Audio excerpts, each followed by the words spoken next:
이사야 54장 7절에서 10절까지입니다. 내가 잠시 너를 버렸으나 큰 긍휼로 너를 다시 불러들이겠다. 분노가 북받쳐서 나의 얼굴을 너에게서 잠시 가렸으나 나의 영원한 사랑으로 너에게 긍휼을 베풀겠다. 너의 속량자인 나 주의 말이다. 노아 때에 다시는 땅을 홍수로 멸망시키지 않겠다고 내가 약속하였다. 이제 나는 너에게 노하지 않겠다고 약속한다. 너를 꾸짖거나 벌하지 않겠다. 비록 산들이 옮겨지고 언덕이 흔들린다 하여도 나의 은총이 너에게서 떠나지 않으며 평화의 언약을 파괴하지 않겠다. 너를 가엾게 여기는 주님께서 하시는 말씀이다. 아멘. 우리가 믿는 하나님은 어떤 분이십니까? 구약 성경에서 노아 시대의 홍수로 사람들을 죽이시고 소돔에 불을 내려서 사람들을 죽게 하신 것을 두고서 어떤 사람들은 하나님을 자기 기분대로 화를 내고 사람을 죽이는 그런 분이라고 합니다. 하나님은 결코 그런 분이 아닙니다. 오늘 말씀에서 하나님이 어떤 분이신가 하는 것을 알게 됩니다. 후기는 하나님의 자비는 일상적으로 임하는 것이기도 하지만 때로는 특별하게 큰 감격과 충격으로 받아들여야 하는 것도 있다. 따라서 당신은 하나님이 특별히 베푸시는 자비로 말미암아 하나님을 찬양해야 할 뿐만 아니라 일상적으로 임하는 자비에도 감사해야 한다고 했습니다. 이사야 54장 7절에 내가 잠시 너를 버렸으나 라고 했습니다. 잠시 버렸다고 하는 것은 바벨론 포로 70년 기간입니다. 하나님은 자기 백성을 영원히 돌보십니다. 영원에 비추어 볼 때 70년은 잠시입니다. 하나님은 70년 포로 기간 동안에 징계하시기 위해서 버려두셨습니다. 이 말씀을 읽을 때 조심해야 할 것이 있습니다. 하나님께서 정말 자기 백성을 영원히 버리셨다는 뜻이 아닙니다. 이스라엘이 하나님께 등을 돌리고 죄 가운데 살아갈 때 하나님께서는 그 죄를 그대로 버려두지 않으셨습니다. 하나님의 징계가 있었습니다. 그 결과 이스라엘은 고난을 겪게 되었습니다. 그러나 하나님께서 징계하셨다고 해서 사랑을 거두신 것은 아니었습니다. 우리의 삶에도 이해하기 어려운 시간이 있습니다. 기도가 막힌 것처럼 느껴질 때가 있습니다. 하나님의 침묵이 길어질 때도 있습니다. 내가 원하는 방향과 전혀 다른 길로 일이 진행될 때도 있습니다. 그럴 때 가장 먼저 드는 생각은 하나님께서 나를 떠나신 것인가 하는 것입니다. 그러나 오늘 말씀은 고난의 시간을 하나님의 사랑이 끝난 것으로 해석하지 말라고 가르쳐 줍니다. 하나님께서는 잠시라고 말씀하십니다. 우리에게는 그 시간이 길게 느껴질 수 있습니다. 하나님께서는 그 시간을 알고 계십니다. 시작도 아시고 끝도 알고 계십니다. 그러므로 하나님의 침묵이 곧 하나님의 부재를 의미하는 것은 아닙니다. 하나님께서 침묵하시는 것처럼 보이는 순간에도 하나님께서는 일하고 계십니다. 7절의 큰 긍휼로 너를 다시 불러드리겠다고 합니다. 이제 그들을 영원히 보살피시기 위해서 다시 부르십니다. 계속되는 범죄에도 불구하고 그의 백성들을 끝까지 사랑하시는 하나님의 무한하신 긍휼에 근거한 것입니다. 이 긍휼하심으로 인해서 우리 사람이 계속해서 구원을 받습니다. 이사야 54장 8절에 분노가 북받쳐서 나의 얼굴을 너에게서 잠시 가렸으나 나의 영원한 사랑으로 너에게 긍휼을 베풀겠다. 너의 속량자인 나 주의 말이다 라고 했습니다. 7절의 내용을 좀 더 구체적으로 묘사한 것입니다. 이스라엘이 우상 숭배함으로 진노하시고 버리셨습니다. 그러나 영원한 자비와 긍휼하심으로 다시 부르신다는 것입니다. 이처럼 자기 백성의 범죄에 대한 하나님의 진노는 잠깐이나 자기 백성을 향한 하나님의 자비는 영원합니다. 그러므로 우리는 매 순간 범죄함에도 불구하고 회개함으로 하나님 앞에 나아갈 수 있습니다.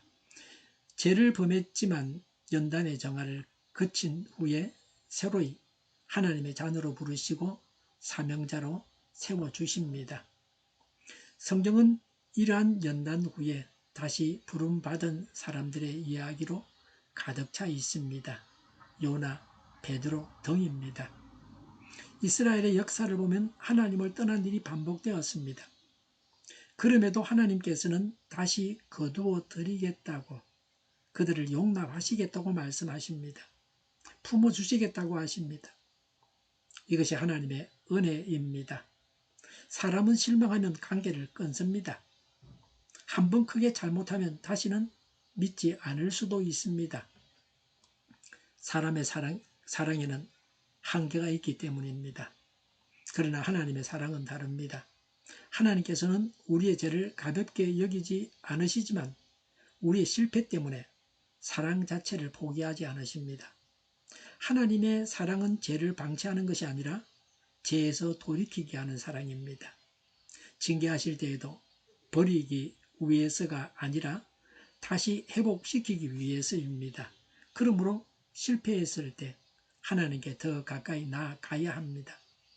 나는 잘못했으니 하나님께 갈 수 없다고 생각할 것이 아니라 내가 잘못했기 때문에 더욱 하나님께 돌아가야 한다고 생각해야 합니다.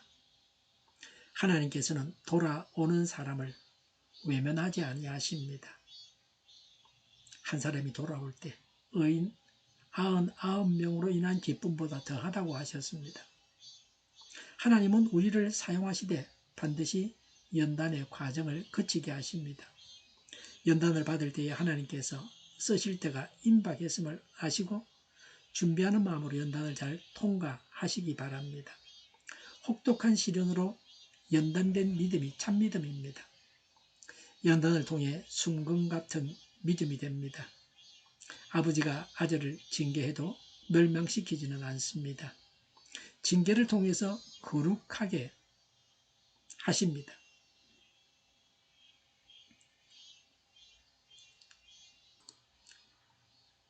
하나님의 연단을 인내로서 잘 통과하시기 바랍니다. 하나님의 시간을 묵묵히 기다릴 줄 아는 인내의 사람입니까?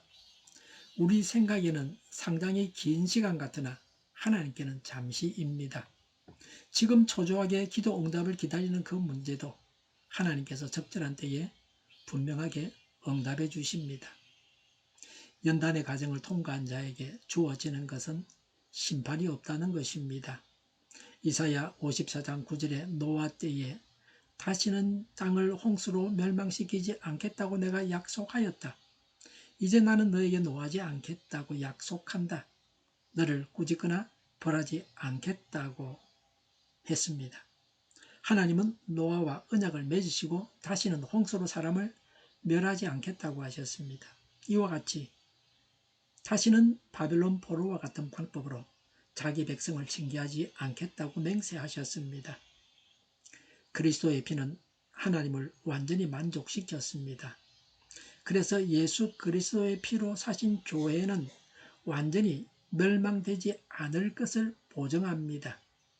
예수님께서 대신 죽으셔서 우리가 우리 죄로 인한 하나님의 진노에서 자유하게 되었습니다. 이제는 하나님께서 내리시는 진노나 저주를 두려워하면서 하나님을 섬기면 안 됩니다. 우리는 하나님의 사랑을 받는 자들입니다. 브라우닝은 모든 것은 변하지만 영혼과 신은 불변한다고 했습니다. 이사야 54장 10절에 비록 산들이 옮겨지고 언덕이 흔들린다 하여도 나의 은총이 너에게서 떠나지 않으며라고 했습니다. 히브리 사람들은 산은 눈에 보이는 것 가운데 가장 견고하고 불변하는 것이었습니다. 산이 있다가 없어지고 그러지를 않습니다. 산이 옮겨지고 언덕이 흔들린다는 것은 하나님의 언약의 영원 불변성을 강조하는 것입니다. 산이 흔들리고 언덕이 무너지는 것은 세상이 흔들리는 것과 같습니다. 우리가 의지하던 것들이 무너질 수 있습니다. 건강도 변할 수 있습니다. 경제적인 상황도 변할 수 있습니다. 사람과의 관계도 달라질 수 있습니다. 우리가 오랫동안 의지했던 환경도 어느 날 달라질 수 있습니다. 그러나 세상의 모든 것이 흔들린다고 해서 하나님의 사랑까지 흔들리는 것은 아닙니다. 하나님의 사랑은 환경에 따라 변하지 않습니다. 환경이 좋아져서 하나님께서 사랑하시는 것이 아닙니다. 환경이 어려워졌다고 하나님의 사랑이 사라지는 것도 아닙니다. 하나님의 사랑은 우리의 형편보다 먼저 있습니다. 우리의 형편보다 하나님의 사랑은 오래 갑니다. 10절에 평화의 언약을 파기하지 않겠다. 너를 가엾게 여기는 주님께서 하시는 말씀이다 라고 했습니다. 하나님께서 하나님의 백성의 유익을 위하여 하신 모든 약속을 지키겠다고 하십니다.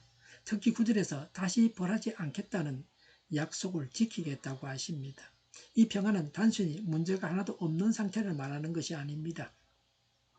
문제가 있어도 하나님께서 나와 함께 하신다는 사실에서 오는 평화입니다. 고난 가운데서도 하나님을 붙드는 사람에게는 세상이 줄 수 없는 평안이 있습니다. 산이 흔들리고 언덕이 무너지는 것은 세상이 흔들리는 것과 같습니다. 우리가 의지하던 것이 무너질 수 있습니다. 건강도 변하고 경제적인 상황도 변할 수 있습니다. 사람과의 관계도 달라질 수 있습니다. 좋아졌다, 나빠질 수 있습니다. 우리가 오랫동안 의지했던 환경도 어느 날 달라질 수 있습니다. 그러나 세상의 모든 것이 흔들린다고 해서 하나님의 사랑까지 흔들리는 것은 아닙니다. 하나님의 사랑은 환경에 따라서 변하지 않습니다. 환경이 좋아져서 하나님께서 사랑하시는 것이 아닙니다. 환경이 어려워졌다고 하나님의 사랑이 사라진 것도 아닙니다.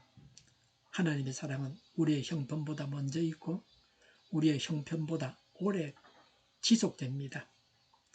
하나님은 약속을 지키시는 신실하신 분이십니다.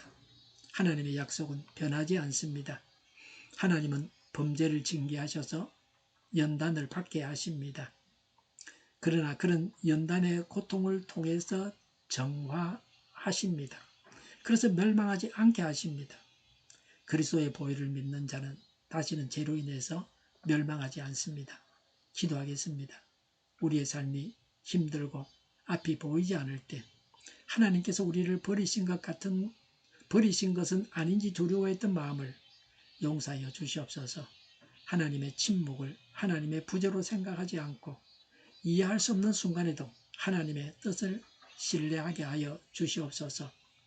우리의 실패보다 하나님의 사랑이 크다는 것을 믿게 하시고 넘어졌을 때 낙심하여 멀어지지 않고 더욱 하나님께 가까이 나가게 하여 주시옵소서. 산이 흔들리고 언덕이 무너지는 것 같은 때에도 하나님의 사랑은 떠나지 않는다는 말씀을 붙들게 하옵소서. 우리의 환경이 변해도 변하지 않는 하나님의 약속을 의지하게 하시고 마음속에 하나님의 평화를 허락하여 주시옵소서. 약속을 지키시는 하나님을 믿습니다. 그리스도의 보혈을 믿고 하나님의 구원을 누리게 하옵소서. 온 세상에 교회 탄압법이 없어지게 하옵소서. 기독교 국가들이 기독교 국가다운 나라들이 되게 하여 주시옵소서. 저희를 불쌍히 여겨 주옵소서. 저희를 악에서 구하옵소서. 하나님의 뜻이 이 땅에서 이루어지게 하옵소서. 저희의 간구에 응답하여 주옵소서. 기도하기를 쉬지 않게 하옵소서. 저희의 필요를 채워 주시옵소서. 오늘도 차고 넘치는 복된 삶을 살게 하옵소서.